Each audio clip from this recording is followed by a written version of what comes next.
Now at 6, a verdict in the trial of an Independence, Missouri man charged with double murder. Plus, KCU Joplin welcomes students for a new master's program the school says is desperately needed. And Missouri lawmakers head back to work with the thought of overhauling the state's income tax.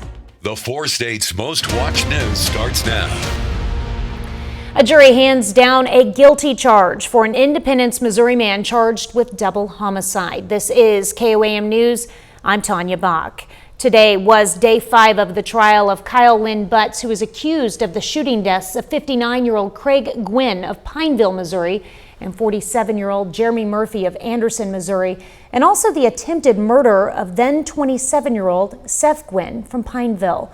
Both the prosecution and defense presented their closing arguments today. The defense saying the murder was not premeditated and was out of self-defense. The prosecution argues Butts, quote, selected his targets and shot them with the intention of ending their lives.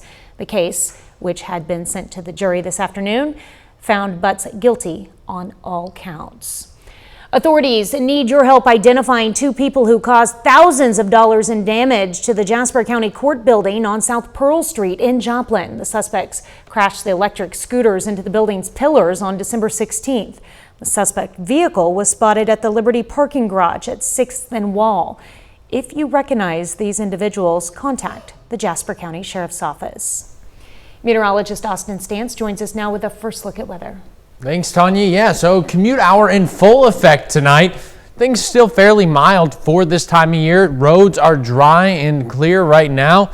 Temperatures currently 47 degrees, so it's a little bit cooler than previous nights, but still for this time of year well above average. The winds out of the north right around 6 miles per hour. How much cooler tonight? Well, anywhere from around 10 degrees cooler than where we were just 24 hours prior to this time. Now, taking a look at our winds as we head into the evening and overnight hours, we do have another cold front that's going to begin to push in. So as we head into Friday night into our Saturday, that's when we're going to see those winds pick up 20, 25, maybe even 30 miles per hour.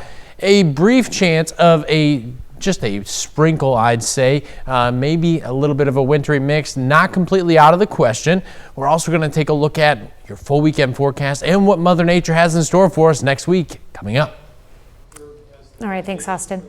Well, Missouri Southern announces an expanded graduate education today. The Board of Governors approved a new Master of Social Work program proposal. The program will specialize in integrative healthcare social work for regional students, with Freeman Health System offering to fully fund the program's first 5 years. We also don't attract a lot of newly graduated talent into the region. It's a hard recruit area. Building a program like this will allow for us to train locally, hopefully retain locally, and attract new students into the market that otherwise wouldn't come.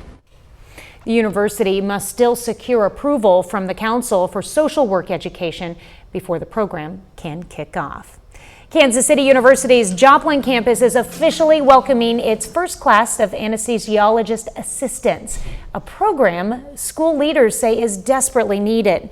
The new master's program was created to help address a growing shortage of anesthesia care providers in hospitals and surgical centers across the region and the country.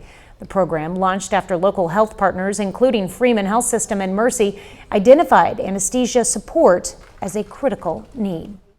They brought their another campus here to the Joplin community, and it's been embraced and welcome. And I have seen firsthand by working at Freeman the last few years what an impact the school has made on increasing and improving the health professionals that come out of it and stay in this area. And to be a part of that it's just an honor. The inaugural class includes 24 students selected from more than 800 applicants. They'll complete 27 months of training before entering the field. Well, Diamond voters will decide whether their school district keeps its 4-day week schedule. The question appears on the April 7th ballot because of a new Missouri law. It requires districts to hold a vote if part of the district sits within a city of 30,000 or more people. Part of Diamond falls within Joplin city limits.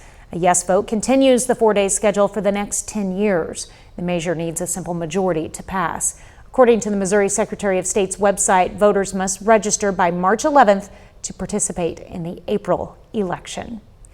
Missouri lawmakers are back in Jefferson City as the new legislative session gets underway. One of the biggest proposals on the table this year has garnered the support of Governor Mike Kehoe, a plan to eventually eliminate Missouri's state income tax.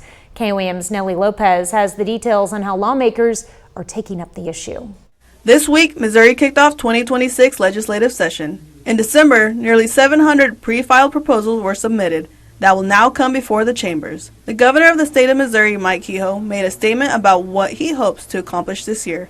We look forward to working with the General Assembly this year to advance our budgetary and legislative priorities, including our efforts to responsibly eliminate state income tax. Senator Mary Elizabeth Coleman sponsors Senate Bill 1240, stating current law imposes an income tax on all Missouri taxable income for all the tax years beginning on or after January 1st, 2027. This eliminates the Missouri individual income tax. Senator Jill Carter has sponsored a series of proposals, including Senate Bill 1242, which establishes the Missouri Crime Victims Fund. The Victims of Crime Act of 1984 was passed to assist states in providing high-quality services to those directly related to emotional healing and recovery of abuse. Senator Carter says federal funding for this program has been waning greatly over recent years. This bill will create a state-run program affirming Missouri's support for these victims. We will work to assure the federal bureaucracy doesn't stand in the way of helping victims of these horrible crimes.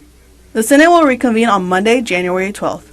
As Missouri begins to debut the pre-filed proposals, Kansas, Oklahoma, and Arkansas are gearing up for their legislative sessions that'll take place later this winter. In Joplin, Nellie Lopez, KOAM News. This comes days before the governor of Missouri is set to give his State of the State address outlining his legislative and budgetary priorities, which will be on January 13th.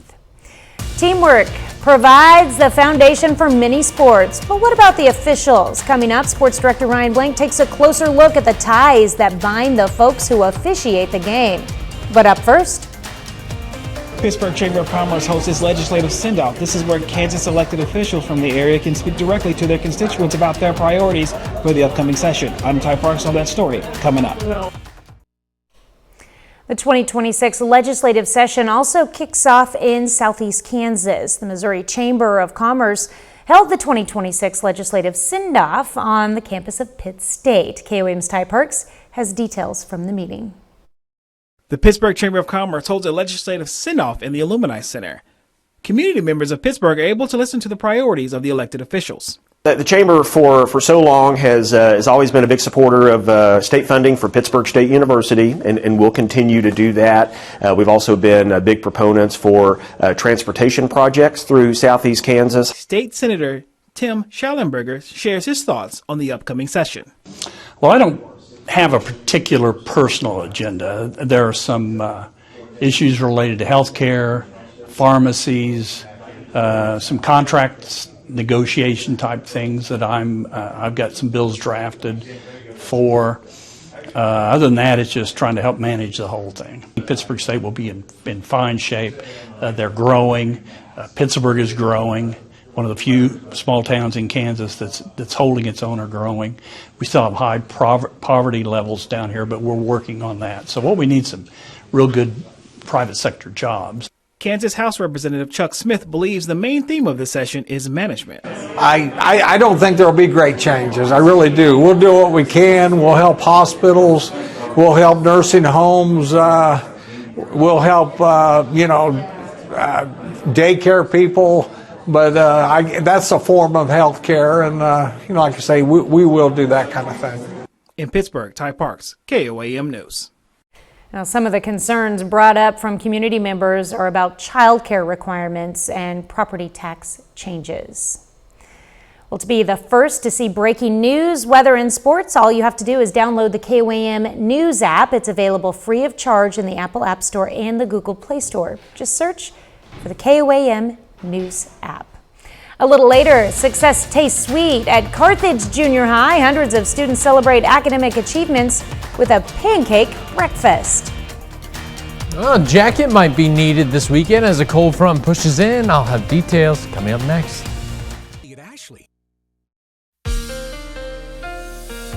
Well, there's a few minor forecast changes as we head into your weekend. One of those being this upper level disturbance, a weak upper level disturbance, going to pass just off to our north. And as that swings through, potential for a brief sprinkle tonight. Nothing too impactful.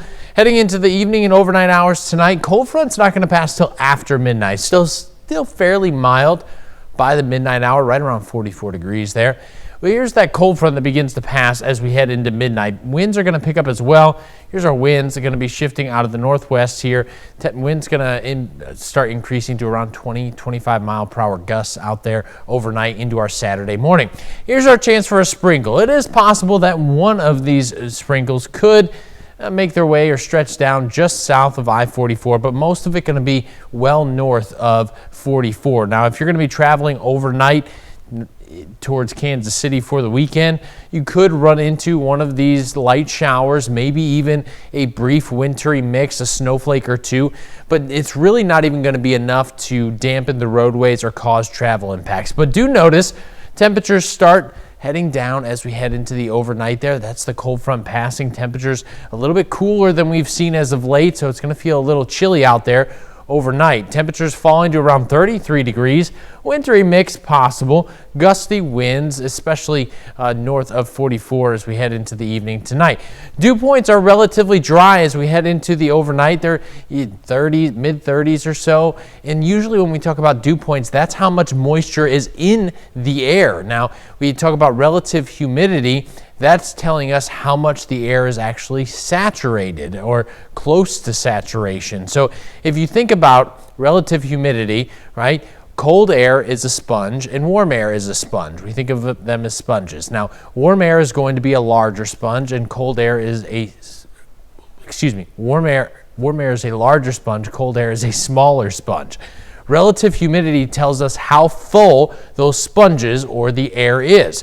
With colder air, because it's a smaller sponge, it needs less moisture to fill up. So notice off to our north, we see 90% here by 2:15 in the morning.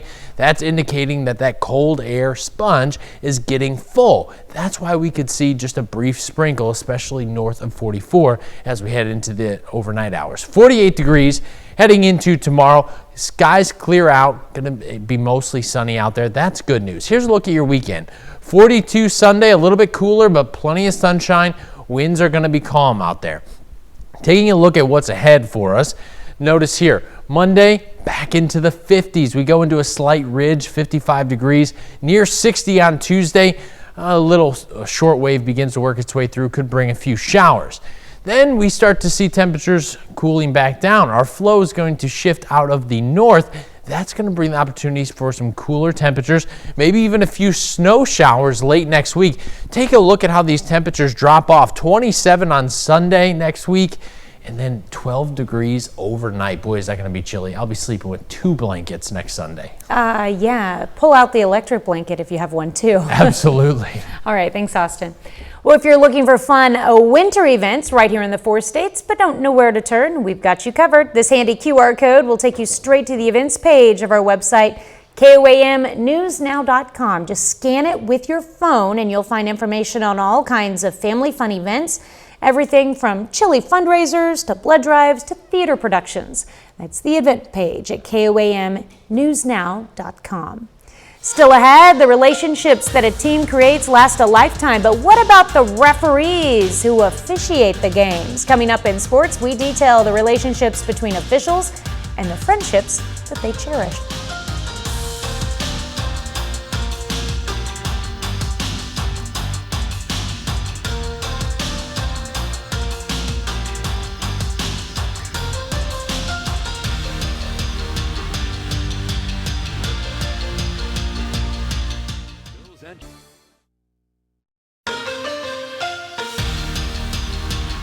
In sports, the relationships and bonds a team creates are pivotal for success and fostering memories that last a lifetime. The same thing goes for the officials on the court and the field. Talking with some veteran officials in our area, they expressed the importance of the relationships shared between them. With the support from fellow referees and stories from their time together, their friendships last well beyond their time together in the trenches. My biggest thing, honestly, is the camaraderie with my fellow officials. We get to spend some time together, and we get done doing games, we may go out and have supper or stuff like that, and then tomorrow I go this way and my partners go other ways, so I may not see those officials for another 3 weeks. The camaraderie of officiating is something that's really important to me. It really is, I don't want to say a fraternity or sorority, but almost a family of stuff. Like if I get into a bind and I'm somewhere in the state, I need to call somebody. The first person I'm going to look up is probably an official, because that's how close-knit we really are on a lot of stuff. We're in the trenches together a lot of times. The stories you have from it, the relationships, the bonds, the support of everyone there is pretty strong, which is really hard to find. So I can't say enough good things about it. A big part of the support between officials comes through mentorship. Many referees and umpires take time to watch games and help their fellow officials get better. That time spent in the locker room and in-game are all about improving and developing quality referees. And for those mentors, it's all about giving back and seeing their colleagues grow, moving on to higher levels of officiating. I can personally tell you that there are veteran officials out there right now that do look to improve everybody around them. There's a lot of officials that show up early and watch JV games, not for the purpose of just watching the game, but watching officials and investing into them. You have the structure to become a really good official. There's enough good officials in this area right now to really help you evolve your skill set. It's been really good for me to watch some of these officials start out at lower levels, whether it was travel ball at whatever sport, and then progress up to the junior high level, and then at the JV level and varsity level, and then a lot of them have taken that to the next level and become college officials. For me as their mentor and their trainer, there's not a better feeling. I'm blessed with what I've been able to do, and every day I continue to recruit umpires. Tonight is a historic one in Chanute. For the first time in Kansas history, it's a full female officiating crew with the Blue Comets hosting the Purple Dragons of Pittsburgh. We'll have those highlights from those games tonight at 10. That's it for sports. We're back with more after the break. Hi, I'm Dow Quick. Here's a look at what's coming up on KOAM News at 9 on Fox 14. The saber rattling at the White House continues over Iranian protest. We'll have the latest. Plus, a disabled gamer makes his mark on social media. And we've got the latest Hollywood news, including the return of an outrageous stunt show. Those stories and a lot more tonight on KOAM News at 9 on Fox 14. Carthage Junior High School set the table for success today for more than 600 students as a reward for meeting academic goals. 683 students got to enjoy some pancakes. Those goals reflect the students' hard work, hitting grade level or growth targets. The day also served as a way to recognize the hard work of the junior high staff and teachers. More importantly, it means the world to our teachers. It shows the environment that our teachers create and the educational process that they're implementing to have these kids be successful. Well, the fire department cooked 1,600 pancakes for the students. That's a lot of pancakes. It is a lot of pancakes. I was like, oh, I would like some pancakes. Not that many, but I would like some pancakes. Staying in and eating some pancakes. Like in the future, we're going to want to do that when it gets cooler. You know what? It's actually going to be a little chilly out tonight into tomorrow morning. So Saturday morning pancakes, really not a bad idea out there. It's going to be a little bit breezy for your Saturday, near 50 degrees or close to it. 42 on Sunday, so a little bit cooler, but we're back in the 50s next week. It's going to feel great. A little bit of a short wave moves through when we get to some warmer weather on Tuesday near 60. Then we're back to some average seasonal temperatures midweek before I'm tracking the chance of maybe our first winter system of the year. I know. I noticed you put the 10-day instead of the 7-day on there. You just wanted to stick it to us with that 12. Yeah, I just want the snow lovers to know that winter's not over yet. Sure. Still have a lot to come. All right. Thanks, Austin. Well, thank you for watching. We will see you right back here at 10. Have a great evening and an even better weekend.